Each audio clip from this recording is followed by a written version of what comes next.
Hello प्यारे साथियों, नमस्कार। स्वागत है आप सभी का हमारे यूट्यूब चैनल। एक बार पुनः आप सभी का स्वागत है साथियों। आज का हम चलिए डेली न्यूज़ फटाफट हम देख लेते हैं। आज की दिन भर की खबरें क्या है और जो भी आज कल दिन भर की खबरें छपी हैं वो आज हम देख लेते हैं। चलिए शुरुआत करते हैं। जैसे कि आयोग के सामने जून से दिसंबर तक 15 से अधिक परीक्षाएं कराना चुनौती है। परीक्षाओं में प्रश्न पत्रों की सुरक्षा को लेकर विशेष इंतजाम कर रहा है आयोग। आरओ पेपर लीक प्रकरण के लिए आयोग बरत रहा है सतर्कता। उत्तर प्रदेश लोक सेवा आयोग यूपीपीसीएस के सामने जून से दिसंबर तक 15 से अधिक परीक्षाओं का आयोजन एक बड़ी चुनौती होगी। समीक्षा अधिकारी आरओ और सहायक समीक्षा अधिकारी एआरओ की प्रारंभिक परीक्षा पेपर लीक के बाद आयोग आगामी परीक्षाओं में प्रश्न पत्रों सुरक्षा के लिए विशेष इंतजाम करने में जुटा है ताकि पेपर लीक जैसी घटना को पुनरावृत्ति को रोका जा सके। चुनाव बाद परीक्षाओं का आयोजन के साथ साथ ही आयोग सम्मिलित राज्य अभियंत्रण सेवा के लिए भी विज्ञापन जारी कर सकता है। 11 फरवरी को हुई थी आरओ के एग्जाम। आरओ प्रारंभिक परीक्षा 2023 का आयोजन 11 फरवरी को हुआ था। पेपर लीक प्रकरण के कारण यह परीक्षा शासन ने निरस्त कर दी थी। इसके साथ ही 17 मार्च को प्रस्तावित पीसीएस प्रारंभिक परीक्षा, 22 मार्च को प्रस्तावित स्टाफ नर्स यूनानी आयुर्वेदिक प्रारंभिक परीक्षा, 7 अप्रैल को प्रस्तावित नगर नियोजक प्रारंभिक परीक्षा, 9 अप्रैल को प्रस्तावित अपर निजी सचिव परीक्षा, 24 अप्रैल को प्रस्तावित स्टाफ नर्स एलोपैथी परीक्षा भी स्थगित हो गई थी। यह परीक्षा कराई जानी है। इसके अलावा सम्मिलित राज्य कृषि सेवा परीक्षा भी आरक्षित तिथियों को कराई जानी है। इसके अतिरिक्त यूपीपीएससी के कैलेंडर में जून से दिसंबर तक 9 परीक्षाएं प्रस्तावित हैं।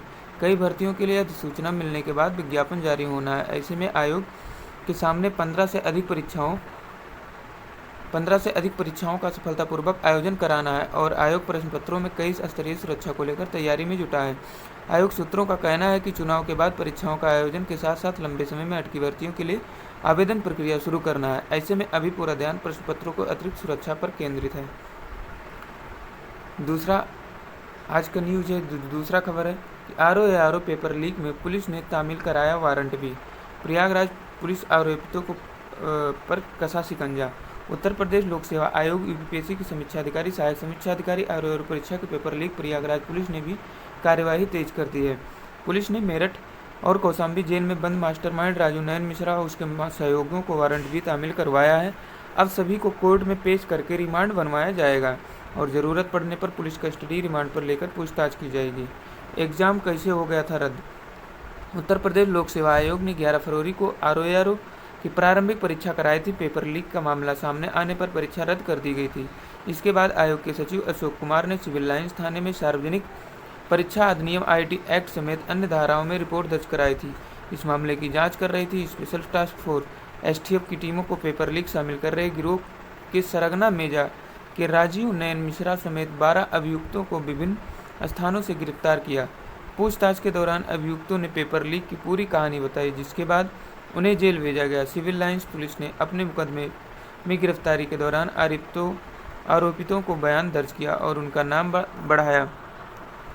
Inspector Civil Lines Rameshwar Yadav का कहना है कि मुकदमे की विवेचना के दौरान प्रकाश में आए 12 आरोपितों को कोर्ट में वारंट भी बनवाकर जेल में तामील करवाया गया है। हमारा नेक्स्ट आज का जो समाचार है, आपने कोरोना की कौन सी वैक्सीन लगवाई थी? याद नहीं है तो चेक कर लें। कोरोना महामारी के दौरान सरकार ने कोविन पोर्टल के जरिए शुरू करवाया था कोवैक्सीन। देखिए, कोरोना जो कोविशील्ड लगी है सबको, इसके लिए बहुत ज़्यादा इस समय सबको प्रॉब्लम फेस करना पड़ रहा है कि हाँ, इससे हार्ट अटैक आ सकती है, ऐसा सुनाई दे रहा है। जो उसको बताया गया है इसमें सुझाव कि आपको क्या क्या करना है, कैसे आप चेक कर सकते हैं कोवैक्सीन लगाए, कोविशील्ड लगाए। हमारा नीट प्रश्न पत्र लीक की आशंका। केंद्रीय एजेंसी की सूचना पर पटना पुलिस ने प्राथमिकी, 8 संदिग्ध उठाए। केंद्रीय सूचना एजेंसियों की सूचना पर पटना पुलिस ने रविवार को आयोजित नीट नेशनल एंट्रेंस कम एलिजिबिलिटी टेस्ट के प्रश्न पत्र लीक होने की आशंका पर शास्त्री नगर थाने में प्राथमिकी की है। साथ ही 8 संदिग्ध भी उठाए गए हैं। उनसे गुप्त स्थान पर पूछताछ की जा रही है। फिलहाल पुलिस ने वरीय अधिकारी इस मामले में अधिक जानकारी देने से कतरा रहे हैं। एसएसपी राजीव मिश्रा ने बताया कि पटना पुलिस को प्रश्न पत्र लीक होने की गुप्त सूचना मिली थी। इसके आधार पर प्राथमिकी कर कुछ लोगों से पूछताछ की जा रही है। अभी कई स्थानों पर छापेमारी चल रही है। इधर वैशाली स्थित बुद्धवर्ड स्कूल परीक्षा केंद्र पर जांच के क्रम में परीक्षार्थी राम बज्जू कुमार बदले परीक्षा दे रहे फर्जी परीक्षार्थी डब्लू कुमार को पकड़ लिया गया। वह मुजफ्फरपुर निवासी है। प्रिंसिपल ने बताया कि युवक को ऑनलाइन गतिविधियों पर शक होने की सूचना एनटीए दिल्ली से मिली थी। बायोमेट्रिक टीम की जांच में वह पकड़ा गया। पुलिस उससे पूछताछ कर रही है। इस प्रकार कटिहार स्थित जवाहर नवोदय विद्यालय कोलासी स्थित केंद्र से 7 फर्जी छात्रों को गिरफ्तार किया गया है। अंगूठे के निशान का मिलान नहीं होने की वजह से उन पर शक हुआ है। शहर की एक अन्य परीक्षा केंद्र पर भी एक फर्जी परीक्षार्थी को गिरफ्तार किया गया है। ये फर्जी परीक्षार्थी नवादा जिले का रहने वाला है। आरोपित मेडिको छात्र हैं। नोडल पदाधिकारी शाह नवोदय विद्यालय के प्राचार्य ने 7 फर्जी परीक्षार्थियों के पकड़े जाने की पुष्टि की है। झारखंड के रांची स्थित सीबीआई यूनिट से पटना पुलिस को कुछ जालसाजों के नाम और नीट का प्रश्न पत्र लीक किए जाने की जानकारी मिली थी। इसके बाद पुलिस ने दानापुर, रामकृष्ण नगर, बोरिंग कैनाल रोड समेत कई स्थानों पर दबिश दी थी। दानापुर से एक युवक राकी को हिरासत में लिया गया। उसके लैपटॉप, राउटर और मोबाइल जब्त किए गए।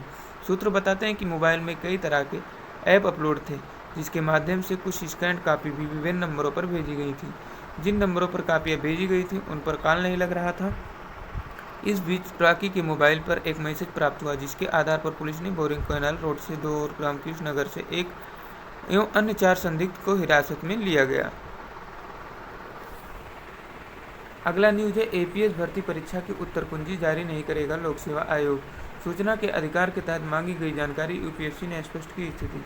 प्रयागराज उत्तर प्रदेश लोक सेवा आयोग यूपीएससी अपर निजी सचिव एपीएस भर्ती परीक्षा 2023 लिखित परीक्षा उत्तर कुंजी जारी नहीं करेगा और प्राप्तांक और कट ऑफ अंक अंतिम चयन परिणाम घोषित होने के बाद जारी किए जाएंगे।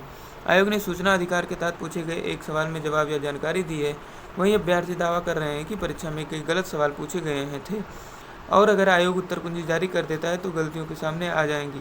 आयोग ने 7 जनवरी 2024 को पहले चरण की लिखित परीक्षा के बाद 4 मार्च 2024 को इसका परिणाम जारी कर दिया है, लेकिन पहले चरण की परीक्षा का अंतिम उत्तर कुंजी नहीं की है। इस पर एक अभ्यर्थी ने आयोग से सूचना का अधिकार अधिनियम तहत उत्तर कुंजी के बारे में जानकारी मांगी तो 1 माह में सूचना न मिलने पर जब अभ्यर्थी ने अपील दाखिल की तो आयोग ने अपना जवाब दिया। आयोग ने स्पष्ट किया कि एक दूसरे की ऐसी परीक्षाएं जिनके परिणाम सीधे लिखित परीक्षा के प्राप्तांक के आधार पर तैयार किए जाते हैं, उनकी उत्तर कुंजी आयोग जारी नहीं करता है। आयोग के इस जवाब से यह स्पष्ट हो गया कि एपीएस भर्ती 2023 पहले चरण की परीक्षा की उत्तर कुंजी जारी नहीं की जाएगी। पहले चरण की बहुविकल्पीय प्रकार की 150 सवाल पूछे गए थे। इनमें 50 प्रश्न हिंदी, 50 कंप्यूटर और 50 प्रश्न पत्र अध्ययन शामिल किए गए थे। सामान्य अध्ययन के इस परीक्षा के लिए तकरीबन 1 लाख अभ्यर्थियों ने आवेदन किए थे। आयोग ने पहले चरण की परीक्षा में आधार पर 5,889 अभ्यर्थियों को दूसरे चरण की परीक्षा के लिए सफल घोषित किया है। अभ्यर्थियों का चयन 3 चरणों की परीक्षाओं में प्राप्तांकों के आधार पर किया जाना है। अभ्यर्थियों का आरोप है कि अपनी गलती छिपाने के लिए आयोग परीक्षा की उत्तर कुंजी नहीं जारी कर रहा है। अभ्यर्थी न्यायालय की शरण में जाएंगे। वहीं आयोग सूचना अधिकार के अधिनियम के तहत पूछे गए सवाल के जवाब में यह भी स्पष्ट किया है कि परीक्षा का अंतिम चयन परिणाम घोषित किए जाने की परीक्षा की प्रक्रिया अभी गतिमान है। परीक्षा का प्राप्तांक एवं श्रेणीवार कट ऑफ अंक अंतिम चयन परिणाम घोषित होने के बाद आयोग की वेबसाइट पर जारी कर दिए जाएंगे। शिक्षा चयन आयोग को मिले सचिव, अब तेज होगी भर्ती प्रक्रिया। आज कार्यभार संभालेंगे सचिव गिरिजेश त्यागी, तय करेंगे एजेंडा। प्रयागराज से जो खबर आई है कि अब शिक्षा चयन आयोग तेजी से काम करेगा, इसके नए सचिव मिले हैं, तो देखते हैं आगे क्या होता है जो नए सचिव आए हैं। तो आरओ पेपर लीक की जांच अब एसटीएफ को। सिविल लाइन पुलिस मुकदमे संबंधित दस्तावेज जांच एजेंसी को। अभी हाल में ये खबर जो आई है कि आरओ की जांच अब एसटीएफ करेगी। एसटीएफ इसमें ये जांच करेगी कि क्या कैसे है, इसकी मतलब पेपर लीक कहाँ से हुई, कैसे हुई, सारी चीज़ इसमें लीक प्रकरण को पता लगाया जाएगा। आयोग के सामने जून से दिसंबर तक 15 से अधिक परीक्षाएं कराना चुनौती है। परीक्षाओं में प्रश्न पत्रों की सुरक्षा को लेकर विशेष इंतजाम कर रहा है आयोग। अब ये पिछले भी न्यूज़ बता चुके हैं, लेकिन आयोग के सामने जून से लेकर दिसंबर तक बहुत सारी परीक्षाएं करानी है। और जून से दिसंबर जानते हैं परीक्षाओं का वहाँ भरमार रहता है, जो भी बहुत सारी परीक्षाएं होती हैं। अभी तो चुनाव चल रहा है, चुनावी दौर में कोई एग्ज़ाम नहीं होती है, ना कोई नोटिफिकेशन निकाला जाता है। तो जो चुनाव चल रही है, चुनाव के बाद ही कुछ निर्णय लिया जाएगा। नीट का पेपर आउट, एनटीए ने माना कड़ी सुरक्षा के बावजूद हो गई चूक। नीट 2024 क्वेश्चन पेपर आउट होने की खबर आई है। एनटीए ने खुद इसकी जानकारी दी है। मामला सवाई माधोपुर का एक केंद्र नेशनल टेस्टिंग एजेंसी ने बताया कि इस घटना का नीट एग्जाम पर हुआ है। तो अब क्या बताया जाए, जितनी पेपर हो रही हैं सब लीक ही हो रही हैं। 4 वर्ष बाद बेसिक शिक्षा परिषद में अपील पर शुरू हुई सुनवाई। 4 वर्ष बाद जो बेसिक शिक्षा पर अपील पर सुनवाई शुरू हो गई है। आज का जो एडिटोरियल है, बदहाली से उबर नहीं पा रही किसान। दोस्तों, आज की न्यूज़ इतना ही। अगर आप हमारे चैनल पर नए हैं तो अगर आपको ये न्यूज़ अच्छी लगती है तो आप चैनल को सब्सक्राइब करें और अपने दोस्तों तक शेयर करें, सभी को सब्सक्राइब कराएं। हम डेली ऐसे न्यूज़ आपको प्रोवाइड करवाते रहेंगे। धन्यवाद।